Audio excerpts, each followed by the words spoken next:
ಹುಟ್ಟುಹಬ್ಬದ ಸಂಭ್ರಮದಲ್ಲಿದ್ದ ಸ್ವಾಮೀಜಿಯ ಮೇಲೆ ಹಲ್ಲೆ ಆಯಿತು ಅನ್ನುವಂತಹ ಆರೋಪ. ಓಂಕಾರ ಜ್ಯೋತಿ ಮಠದ ಉಮಾಮಹೇಶ್ವರ ಸ್ವಾಮಿಯ ಮೇಲೆ ಹಲ್ಲೆ ಆಗಿದೆ. ಇಂತಹ ಆರೋಪ ಕೇಳಿಬಂದಿದೆ. ಚಿಕ್ಕಬಳ್ಳಾಪುರದ ಕಳವಾರದ ಓಂಕಾರ ಜ್ಯೋತಿ ಮಠದಲ್ಲಿ ನಡೆದಂತಹ ಘಟನೆ ಇದು. ವೃದ್ಧೆಯನ್ನ ಯಾಮಾರಿಸಿ ಮಠವನ್ನ ಗಿಫ್ಟ್ ಡೀಡ್ ಮಾಡಿಕೊಂಡ್ರು ಅನ್ನುವಂತಹ ಆರೋಪ. ವೃದ್ಧೆ ಜಯಮ್ಮ ಸಂಬಂಧಿಕರಿಂದ ಉಮಾಮಹೇಶ್ವರ ಸ್ವಾಮೀಜಿಯ ಮೇಲೆ ಹಲ್ಲೆ ಆಗಿದೆ. ಉಮಾಮಹೇಶ್ವರ ಸ್ವಾಮಿ ಸೇರಿ ಹಲವರಿಂದ ಹುನ್ನಾರ ನಡೆದಿದೆಯಂತೆ. ಕೆಲ ವರ್ಷಗಳ ಹಿಂದೆ ಓಂಕಾರ ಜ್ಯೋತಿ ಮಠ ಕಟ್ಟಿದ್ದಂತಹ ಜಯಮ್ಮ 6 ತಿಂಗಳ ಹಿಂದೆ ಓಂಕಾರ ಜ್ಯೋತಿ ಮಠ ಟ್ರಸ್ಟ್ ಹೆಸರಿಗೆ ಗಿಫ್ಟ್ ಡೀಡ್ ಮಾಡಿದ್ರು. ಈಗ ಮಠಕ್ಕೆ ಆಗಮಿಸಿ ಜಯಮ್ಮ ಕುಟುಂಬಸ್ಥರು ಹಲ್ಲೆ ಮಾಡಿದ್ದಾರೆ ಅಂತ ಆರೋಪಿಸಲಾಗಿದೆ.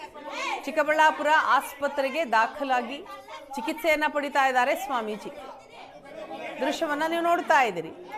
ಮಠದಲ್ಲಾದಂತಹ ಗಲಾಟೆ. ಹಾಕ್ತಾ ಇದ್ರೆ ಏನ್ ಮಾಡುವ? ನೀವು ಸ್ವಾಮಿಗಳಾಗಿ ಅದಕ್ಕೆ ಉತ್ತರ ಕೊಡಿ. ನಿಮ್ಮಂತ ನೀವು ಅದಕ್ಕೆ ಉತ್ತರ ನೀವು ಒಂದು ವಿಷಯ ಹೇಳಿ ಕೇಳಿ.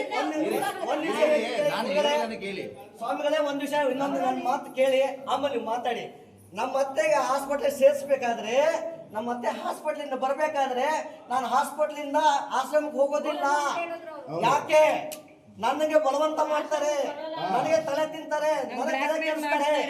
ಈ ತರ ಮಾತುಗಳನ್ನು ನಮ್ಮ ಅತ್ತೆ ನಮಗೆ ಹೇಳಿದಾಗ ನಮ್ಗೆ ಏನಾಗಬಹುದು? ರಕ್ತ ಹಂಚಿಕೊಂಡು ಹುಟ್ಟಿದವರು ನಾವು 1000 ಮಾತಾಡ್ತೀವಿ ಅವ್ರ ಹತ್ರ, 1000 ಮಾತುಗಳನ್ನ ಕೇಳ್ತೀವಿ, 1000 ಮಾತುಗಳನ್ನ ಅವ್ರ ಹತ್ರ ನಾವು ಕೇಳಿಸ್ಕೊತೀವಿ, ನಾವು ಹೇಳ್ತೀವಿ ಕೂಡ. ಅವ್ರ ಅನಾರೋಗ್ಯ ಇದ್ದಾಗ ಕೆಲವೊಂದು ಮಾಹಿತಿಗಳನ್ನ ನಾವು ಕೊಡ್ಬೇಕಾಗತ್ತೆ, ಕೇಳಬೇಕಾಗತ್ತೆ. ಅವಾಗ ಇವರು ನೀವು ಯಾರ ಹತ್ರ ಮಾತಾಡಬಾರದು, ನೀವು ಮೊಬೈಲ್ ನನ್ನ ಹತ್ರ ಕೊಡಿ.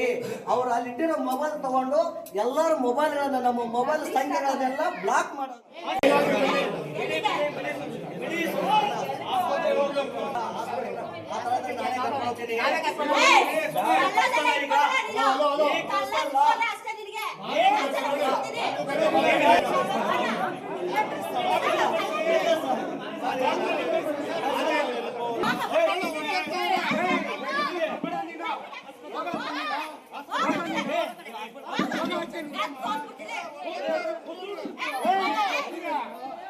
ಲೇಡೀಸ್ ಮೇಲೆ ಏನು ಬಗ್ಗೆ ಲೇಡೀಸ್ ಮೇಲೆ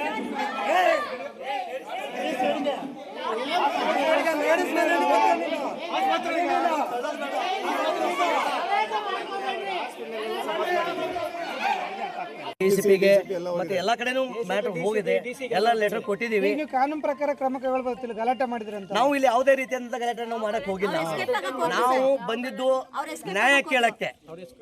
ನೀವು ಮಾಡಿದಾರ. ನಮ್ಮ ಅತ್ತೆಗೆ ವಯಸ್ಸಾದವರು, ಸುಮಾರು 70 ರಿಂದ 80 ವಯಸ್ಸಾಗಿದೆ. ಅವ್ರಿಗೆ ಈ ತರ ಮಾಡೋದು ಅನ್ಯಾಯ. ಅವ್ರ ಆಸ್ತಿ ಅವ್ರಿಗೆ ಬಿಟ್ಕೊಡಿ. ಅವ್ರ ಪರವಾಗಿ ನಾವು ಇದ್ದೀವಿ, ನಾವು ನಡ್ಕೊಸ್ತೀವಿ, ನಮ್ಮ ಆಶ್ರಮನ ನಾವು ನಡೆಸ್ತೀವಿ. ಡಿಸಿಪಿಗೆ